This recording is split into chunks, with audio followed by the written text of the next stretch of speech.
line up in Birmingham, you kind of wonder what happened to the callers we used to get very successfully. Do you remember we used to do phone-ins? I don't know why I'm talking as if it was 100 years ago. We've been doing it right up until the general election. We used to do phone-ins from disillusioned traditional Tories, even from people who were still members, because they would much rather stay loyal to a project that is currently going through a period of turmoil than jump ship and join another project. So whether you retain your membership or whether you still give them your vote while waiting for things to get better, I don't know. But I don't know who you are anymore. I don't know really if, and there'd be no surprise for concluding that Conservative Party members think the failure to tackle immigration is one of the main reasons why they lost in 2024, why it doesn't even make the top 5 for normal members of the public. I would have thought that they would have, what's the word I want, migrated to Farage's outfit by now, but no. Nothing going on there. What do you think? What answer to this question would you give? And I am not going to confine it to people who are loyal to the Tories or who have been loyal to the Tories or who are still members of the Conservative Party. I'm not going to make any apology for being mildly more interested in what you have to say than what anybody else has to say. I don't know how helpful it is to canvass the opinion of sort of people whose tribal dislike of the Tories or whose tribal loyalty to Labour or the SNP or the Lib Dems or the Greens or whoever it may be. I just make sure you've given it some thoughts, all right? I don't want to sound bossy so early on a Monday, but ideally, I want thoughtful answers to this question. Some of them might be obvious. You can be obvious and thoughtful. You know, there is no rule that says the obvious, you can't arrive at the obvious without thinking. It might be obvious, but what is it? So, do you want me to run through the list of what other people have said, or should we throw open the phone lines and sort of do it cold and organically and then compare and contrast what you say to what A, the membership of the party say, and B, the actual public? 0345 6060 973 is the number that you need. As the Conservatives convene in Birmingham to reboot, I think that's a good use of the word actually, it gets overused a lot, doesn't it? But reboot is a really good word. They kind of need to reboot. Of the 4 candidates, there are different levels of rebooting, different levels of recognition. They're all in agreement that the country, this is the bit, that's why I mentioned a moment ago, I was writing something at the weekend. The bit that was mad actually, and the bit I had to double check on, was how unanimous they are about the state of the country. I mean, all of them speaking as if the challenge ahead is immense. The mess of the United Kingdom is immeasurable, and they managed to do this. And this is why I wonder what the sort of future of this party is in the short term and the long term. How you can talk about the scale of catastrophe visited upon these islands and burnish your credentials to help fix it without acknowledging that much of the catastrophe is a consequence of being in charge for 14 years.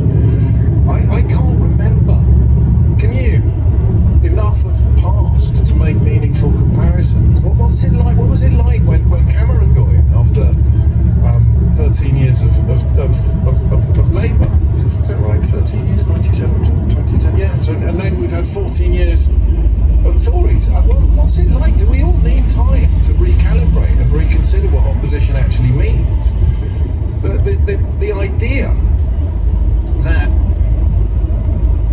you can be in charge for 14 years and then mount a leadership campaign based on how awful everything is and how you're the person to fix it seems to me to be evidence of something quite new, evidence of something quite novel. I don't know if it's...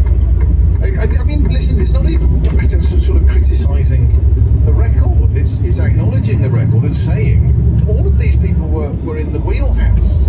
They all had positions of varying degrees of seniority. Some of them held some of the great offices of state.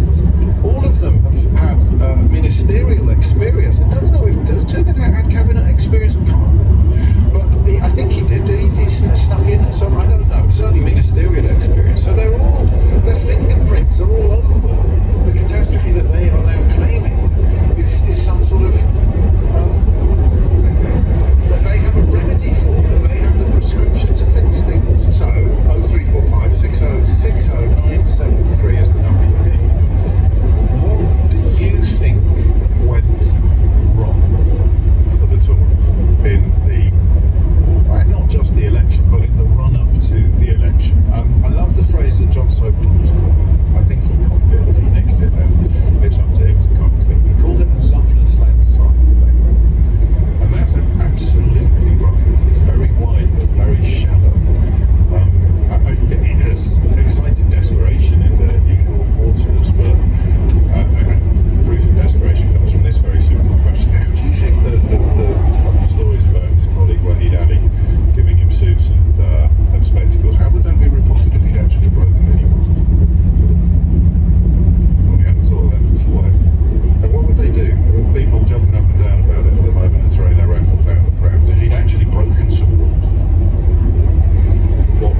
0345 6060 973. So, as various panels and collections of Conservative grandees convene in Birmingham to consider the question of what went wrong for them in the 2024 election, as YouGov, the pollsters, asked directly what went wrong, or why did you lose in 2024, and the membership and the British public at large, two very separate constituencies, offer up their answers to that question. I'm asking you, if you hit the numbers now, you will get through. If you are a Tory, and I hope we can still have civilised discourse, there are reasons to be encouraged by the prospect of you not being out of power for 2 or 3 parliaments at the moment. Labour have hardly covered themselves in glory in the first weeks, albeit some of the reporting of some of the stories has been hysterical. If you are a traditional Conservative, what the heck do you think went wrong?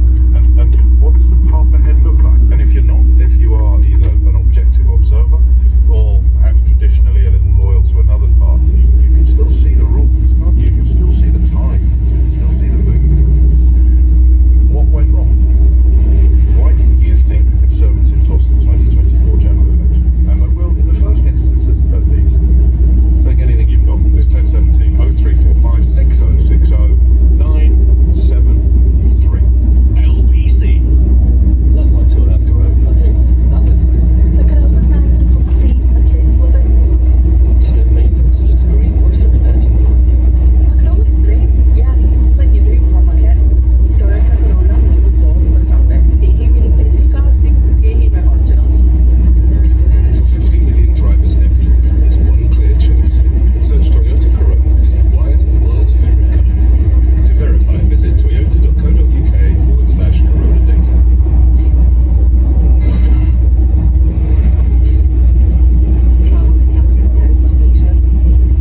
Were you always aware that you were born in the Chew mother and baby home?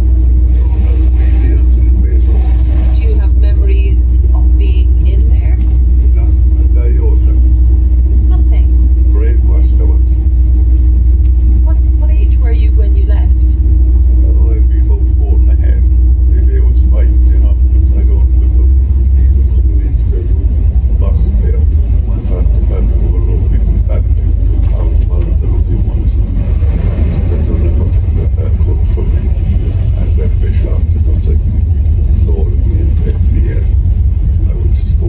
And so you had a full education then? No, not really. My education was very, very poor. Actually, when I closed it over, when I was 13, I was illiterate. I wasn't able to read or write. At 13? Yeah. But I was a self-educator and I learned how to read and write. Good for you. Yeah. Yeah. But after coming out of the home, it stuck in my mind. I don't know why.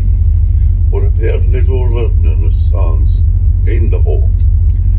And they used to ask me to sing a song every night by foster parents before I'd go to bed. And the song I used to sing was Petty Fig. Oh, I know that song. Do you know? Hello, Patsy. I'll sing it for you now. Okay. Hello, Petty Fagin, you're the apple of my eye. Hello, Petty Fagin, I can hear the gull cry. You're a distant boy from Ireland that no one can deny. With the hair of scare of the dimwig hair of the apple of my eye. Lovely job. I only know that bit. There you go.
Yeah, that's the one. So your mum in her 70s probably at that stage. But what did she tell you? Did she tell you anything about No, you being born or what she had to do?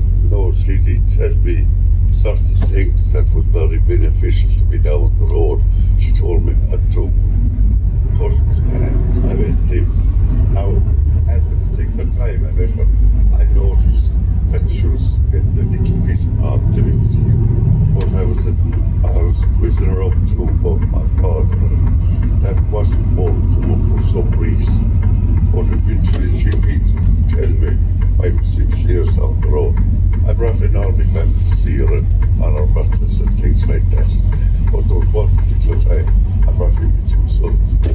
And on our way out, one of my sons, he was about 6. Now he said, I know for a and all nice. So there was the resemblance. Yeah. And she had stayed, is that why Paul, in an institution, like in the laundries all her life? That's correct. She told me, I said, what were you working at? She said, I was folding sheets. So in the actual laundry. And she was folding sheets all right. That's what she said, yes. I had a sister as well, but I didn't know much. And she was born in 1942 and she died in 1944. And she's put into that. Into the mass grave. Yes, she's there. And I have the DNA that done. And if the 5 bones and my DNA matches her, I'm going to take her, hopefully. And I'm going to bury her along with her mother. And if I don't, my family knows, and my family do from me. It's really quite something. Did your sister have a name, do you know? Oh, she did. Ellen. But your mum never mentioned Ellen. Oh, never mentioned that. Well, you see, she had my sister at 42, and I was born at 45. And the mother had 2 children. That was punishment for them to send them to the Magdalene home and go home. So she was unmarried, she had the 2nd child, and then this harsh punishment of being sent to the Magdalene laundry. Yes, yes. But I do remember one thing that a nurse told me, or a nun said, that every morning when she went to Mass, she lit 2 candles. So that protected the children. Of the 2 children, of you and little Ellen. Yeah, that's right. And that's only about 2 months ago I found that I had a sister. How was that when you heard that? But no one ever told me. It was a second time, and all that was through Catherine. That's recorded. Catherine Collins, mighty. She is mighty, isn't she? Yeah. And she did everything for me. My mother, after I took her, I hoped to be buried. Thank you for her. And my wife was next to her. And that's where my sister is going to be buried if they find a body. You're listening to Woman's Hour with me, Nuala McGovern. I'm in Tuam in Ireland, hearing about the scandal of hundreds of babies who died buried in a septic tank. It's time to visit the site itself now with the director of the forthcoming excavation. Daniel McSweeney, thanks for meeting with me. We pulled up kind of into a housing estate really, but we've walked down a laneway. But now I feel like I'm looking at a playground, but there's much more than that here. Yeah, well, thanks, Nuala. I'm delighted to be on your programme and to have an opportunity to explain the job that I have, the complexity of this place, and maybe to make a connection with people who are interested in children who live in the UK. So we're in the old site of the Mother and Baby Home, which was originally a workhouse built in, I think, the 1840s. And then in the 1970s, the houses in front of us and to our right and behind were built. But there is, in the centre of this housing estate, this flat area which has a playground and a kind of back road into the back of houses. And we know that in one part of this, which is the memorial garden that we'll get to, that there are human remains in this subsurface multi-chamber tank that's part of a disused sewage system. We don't know where else there might be human remains, but we will discover because we're going to excavate this entire site. It's such a difficult thing, I think, to get your head around. As I look, people have their potted plants outside. I'm going by, garages, they have their little lockups. We've seen a couple of dogs. I mean, it's a residential area of this town of Tuam in Galway, and trying to marry those two things is quite a feat. I mean, your title is Director of Intervention at Tuam. What does that mean? Yeah, the title is not very descriptive yet, Director of Authorised Intervention. I think the idea is that I am now authorised as director to make an excavation of this site, and the site is a place where there are known to be manifestly inappropriate burials. So the objectives I have